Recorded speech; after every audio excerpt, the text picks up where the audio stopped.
말로 감사하겠습니다. 삶의 철학이 가득한 곳, 철학저택이었습니다. 언제나 여러분의 삶을 응원하겠습니다. 사람들 앞에서 자신의 재능을 드러내지 마라. 현명한 사람은 사람들에게 자신의 빛을 감추고 오히려 부족함을 보여준다. 자신의 빛을 감추고 부족함을 드러내는 것은 자신의 재능이 없음을 보여주는 것이 아니다. 자신을 깎아내리는 행동이 아니다. 오히려 자신을 보호하고 질투를 일으키지 않으며 적시의 재능을 더 발휘하기 위한 현명한 처사다. 비범함과 탁월함을 추구하는 것은 적극적이고 좋은 인생 태도다. 하지만 그것을 혼자 자랑하고 주의를 고려하지 않으면 타인들과 어울리지 못하고 질투와 위험을 불러일으킬 수 있다. 옛부터 재능은 밖으로 드러내지 말고 감추라고 했다. 이 진리를 알아야 소인들의 방해를 받지 않고 하고자 하는 일을 원활하게 이루어낼 수 있다. 지혜로운 사람은 아첨하는 사람을 가까이 두지 않는다. 사람들은 우리가 속한 모든 곳에서 다른 사람의 미움을 사지 않으려고 한다. 그렇기 때문에 대부분 좋은 말로 남의 기분을 맞춰주려고 하며 듣기 거북하거나 불편한 말을 해서 남에게 불만을 사는 것을 꺼려한다. 물론 좋은 말을 하는 것이 나쁜 것은 아니다. 그러나 문제는 친구 입장에서 늘 듣기 좋은 말만 한다면 친구의 의무를 다하지 못한다는 것이다. 즉 결점이 있는 줄 뻔히 알면서도 입을 다문다면 진정한 친구라고 할 수 없다. 만일 오히려 당신의 결점을 칭찬하는 사람이 주변에 있다면 그것은 당신에게 다른 속셈이 있을 확률이 높다. 평소 진실한 마음으로 당신을 책망하거나 옳은 말로 꾸짖는 사람이 있다면 그가 바로 진정 인생의 스승이자 진정한 친구이다. 인생을 살면서 절대로 놓쳐서는 안 되는 사람이다. 지혜로운 사람은 사람, 장소, 시기를 적절하게 가릴 줄 안다. 영리한 사람과 영리한 척하는 사람은 확연히 다르다. 영리한 사람은 자신의 영리함을 은밀히 숨겨두고 필요할 때만 꺼내 활용한다. 그러나 영리한 척하는 사람은 다른 사람 모함하기를 재주로 여기고 틈만 나면 사용하는데 그것은 결국 자신이 만든 함정이 되어 스스로를 빠뜨리게 한다. 인간의 영리함은 자신의 중요한 자산이다. 중요한 것은 이것을 어디에 어떻게 활용할 것인가의 문제다. 단지 잔재주를 부리는데 사용하다가는 화를 부르기 쉽다. 지혜로운 사람이란 자신의 훌륭한 자산인 영리함을 활용하는데 사람과 장소, 시기를 적절하게 가려낼 줄 아는 사람이다. 상대방의 자존심을 짓밟는 의미 없는 논쟁은 하지 않는다. 논쟁이 시작되면 쌍방은 원래보다 자기 관점을 더 고집하기 마련이다. 사실 논쟁은 아무런 의미도 없다. 논쟁에서 졌다면 물론 할 말이 없다. 그러나 상대방을 철저히 눌러 이겼다 한들 무슨 소용이 있겠는가. 일시적으로 승리를 거둔 만족이 있을 수 있으나 그 쾌감은 오래가지 못한다. 뿐만 아니라 논쟁에서의 승리는 상대방의 자존심을 짓밟은 대가로 얻어지는 것이다. 남의 체면을 깎아서 얻은 그 승리 때문에 상대로부터 원한을 사서 화를 당할지도 모르는 일이다. 상대방과 논쟁할 때는 두 가지 결과를 미리 따져봐야 한다.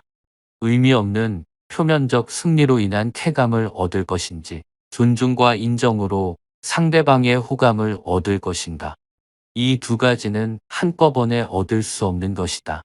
그렇다면 우리가 진정으로 원하는 것이 무엇인지 곰곰이 생각해 봐야 한다.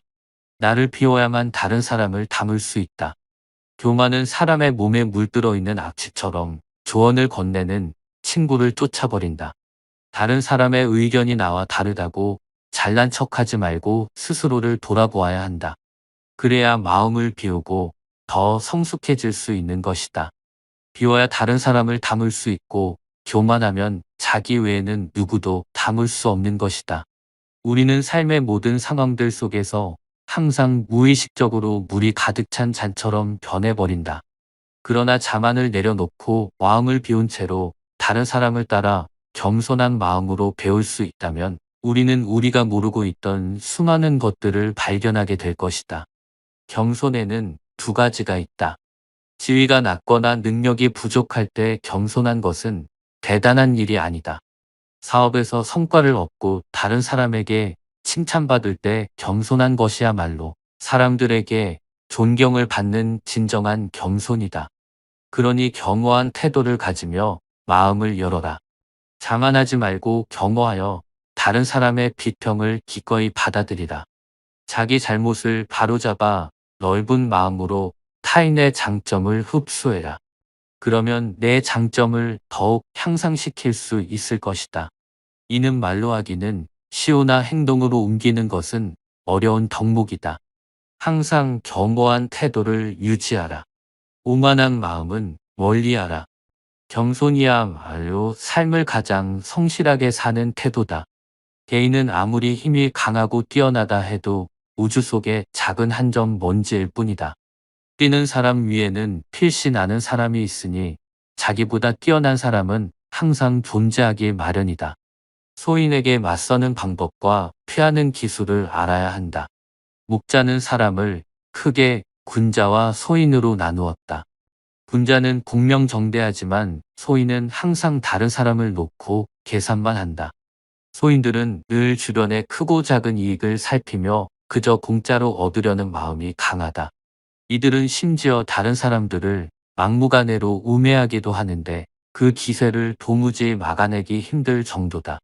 그러므로 소인과 교제할 때는 신중해야 하며 건드리기보다는 피하는 편이 낫다. 오히려 군사의 미움을 살지언정 소인의 미움은 사지 말라고 했다. 소인은 방해를 하기 시작하면 평생을 하고도 남기 때문이다. 따라서 소인을 절대 얕보아서는 안 된다. 군자는 소인과 친구는 되지 않더라도 소인을 대처하고 피할 줄은 알아야 한다. 항상 스스로를 돌아보라. 나에게 능능한 기상이 있고 지위에 연연하지 않는다면 그 누구도 나를 감히 업신여기지 못할 것이다. 스스로를 돌아보면서 사심을 버려야 한다. 사심을 버리면 아무리 큰일이 벌어져도 털어버릴 수 있고 마음이 평온해진다. 윗사람이 나를 능멸하거나 아랫사람이 농간에 부리는 것은 내가 그들에게 만만하게 보였기 때문이다. 남이 나를 업신여기는데도 먹고 사는 문제에만 붙들려 전전긍긍하다가는 자기 자리조차 지킬 수가 없다. 그러니 스스로를 돌아보라. 남을 꾸짖는 말을 하지 마라. 현이는 악한 사람이 자신을 꾸짖어도 대꾸조차 하지 않는다. 대꾸하지 않으면 마음이 맑고 한가롭다. 범인은 악한 사람이 자신을 꾸짖으면 다른 꾸짖는 말로 대꾸한다. 이는 마치 사람이 하늘을 향해 침을 뱉는 것과 같아 도리어 자기에게 돌아온다. 일희일비하지 마라. 밥 한 끼 굶는다고 비쩍 말라 신경질을 내거나 한 끼 배불리 먹었다고 금세 기분 좋은 표가 나는 것은 천한 짐승들이나 하는 행동이다. 감정의 기복이 잦은 것은 내면의 수련이 그만큼 부족한 탓이다. 상황의 작은 변화에 일희일비해서는 안 된다. 세상을 다 얻은 것처럼 날뛰지 말고 세상이 다 끝난 듯 한숨 쉬지도 마라. 한 치 앞을 내다보지 못한 채 들뜨거나 가라앉지 마라. 바람이 불어 흔들 수 있는 것은 물결의 표면뿐이다. 정작 깊은 물속은 거센 바람에도 위동조차 하지 않는다. 이처럼 회사에 일희일비하지 않으며 깊은 속내를 지니고 경박함을 끊어내어라. 어떠신가요? 묵자는 중국 춘추 전국 시대에 영향을 미친 중국의 철학자로 이후 중국 사상가들에게 지대한 영향을 끼친 철학의 창시자입니다. 묵자는 모든 사람이 공평하며 동등하게 대우받아야 하는 존재라는 점을 강조한 철학자입니다. 사람이 말하는 대로 변하지는 않는다고 하지만 계속 새겨들으면서 마음속에 스며들어 여러분의 삶이 아름답게 변해가면 좋겠습니다. 오늘도 수고하신 여러분에게 들려드릴 이야기를 정리한 저를 위해서도 구독 버튼 한 번씩만 눌러주시면